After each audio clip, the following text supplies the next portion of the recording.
আমার কাছে still 20 Mbps এর একটা ওয়াইফাই কানেকশন আছে, কিন্তু তবুও আমি যখন কোনো ব্রাউজিং করি, গেমিং করি, ভিডিও দেখি, তখন বিভিন্ন রকমের সমস্যা ফেস করতে হয়।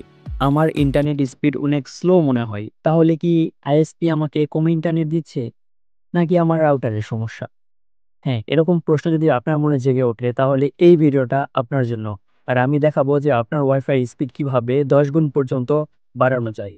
আপনি দেখছেন জাগির আনলিমিটেড, আর আমি আছি জাগির আপনার সাথে। আর আপনি যদি আমার নতুন কোনো অডিয়েন্স বা দর্শক হয়ে থাকেন এবং আমার ভিডিও থেকে উপকৃত হন, তাহলে অবশ্যই আমাদের চ্যানেলটাকে সাবস্ক্রাইব করে বেল আইকনটি অন করে দিবেন।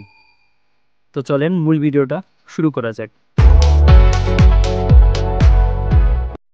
রাউটার রিপ্লেসমেন্টের একটা গোল্ডেন রুলস রয়েছে, সেটি হচ্ছে সেন্ট্রাল রুলস। অর্থাৎ আপনি যদি কোনো একটা রাউটার থেকে ফুল পটেনশিয়াল স্পিডটা পেতে চান, তাহলে সেটিকে সেন্ট্রাল পজিশনে রাখতে হবে। অর্থাৎ আপনার বাসাবাড়ির সবচেয়ে মিডিল যে পয়েন্টটা সেখানে রাখতে হবে। এবং পাশাপাশি আপনাকে কিছু বিষয়ে খেয়াল রাখতে হবে যে আপনার বাড়িটি দেওয়াল কি খুব মোটা, যেখানে ফ্রিকোয়েন্সি পার হতে পারতেছে না কিংবা বাধাগ্রস্ত হচ্ছে। তো এরকম সমস্যাকে বিবেচনা করে সবচেয়ে সেন্ট্রাল যে জায়গাটা এবং ফাঁকা স্থানে, অর্থাৎ কোনো দেওয়ালের ভিড়ে না রেখে ফাঁকা কোনো স্থানে ঝুলন্ত অবস্থায় রাখার চেষ্টা করবেন। তাহলে অনেকটাই বেশি স্পিড এবং কাভারেজ এরিয়াটা পেতে পারেন। একটা রাউটার মূলত দুইটা ফ্রিকোয়েন্সিতে কাজ করে, একটা হচ্ছে 2.4 GHz আর এটা হচ্ছে 5 GHz। তো বেশিরভাগ আমাদের ফোনে 2.4 GHz সাপোর্ট করে, কিন্তু এখানে দুইটা সমস্যা আছে, একটা হচ্ছে দৃশ্যমান সমস্যা আর একটা হচ্ছে অদৃশ্যমান সমস্যা। দৃশ্যমানটা কোনটা? এই যে আপনার বাসা বাড়ির মধ্যে যে দেওয়ালগুলা থাকে বা যেখানে ফ্রিকোয়েন্সি বাধাগ্রস্ত হয়, সেটা হচ্ছে দৃশ্যমান সমস্যা। আর অদৃশ্যমানটা হচ্ছে যে আপনার বাড়িতে যদি কোনো মাইক্রোওয়েভ বা ফ্রিজ, এমন কিছু জিনিস যেগুলো 2.4 GHz কাজ করতে পারে, তো সেগুলো সিগনালে বাধাগ্রস্ত হয়, ফলে আপনি ইন্টারনেট কম পান।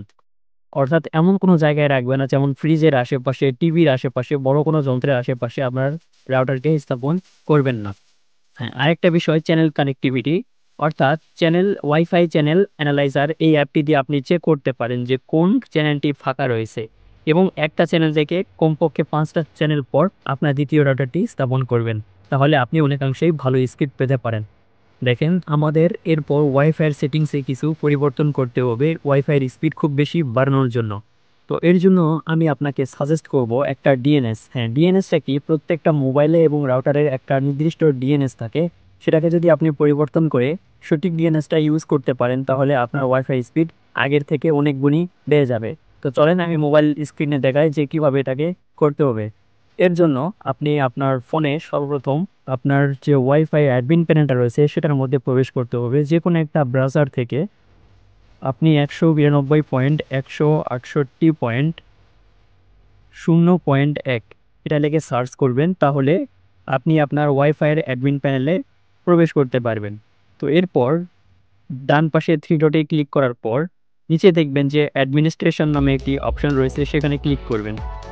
এরপর একটু নিচে স্ক্রল করতে থাকবেন এবং আপনি দেখতে পারবেন যে এখানে একটি প্রিফারেড ডিএনএস সার্ভার নামে একটি অপশন রয়েছে।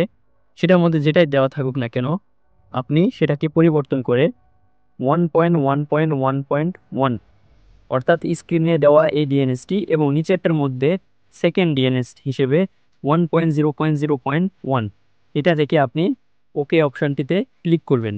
এবং ক্লিক করার পর দেখতে পারবেন যে আপনার ওয়াইফাইয়ের স্পিড অনেক গুণ বেড়ে গেছে। এটি করলে আপনার ডিভাইসে, আপনার ওয়াইফাই কানেক্টকৃত সকল ডিভাইসের স্পিডটা অনেক বেড়ে যাবে এবং আপনি একটি ভালো ইন্টারনেট উপভোগ করতে পারবেন। রাউটারগুলোর মধ্যে একটা ধরন থাকে, একটা হচ্ছে সিঙ্গেল ব্যান্ড আর একটা হচ্ছে ডুয়াল ব্যান্ড। আপনি সবসময় চেষ্টা করবেন ডুয়াল ব্যান্ডের রাউটার ইউজ করার জন্য, কারণ সেগুলোর স্পিড, কানেক্টিভিটি সব কিছুই উন্নত মানের হয়ে থাকে। তো ভিউয়ার্স, এরপর আপনি fast.com থেকে আপনার স্পিড চেক করে দেখবেন যে আগের থেকে অনেকাংশেই বৃদ্ধি পেয়েছে এবং আপনার ইন্টারনেটটা অনেক বেশি ফাস্ট হয়েছে। তো ভিউয়ার্স, নিয়মিত এরকম ভিডিও পাওয়ার জন্য আমাদের চ্যানেলটাকে সাবস্ক্রাইব করে পাশে থাকুন। দেখা হবে কোনো পরের ভিডিওতে। আল্লাহ হাফেজ।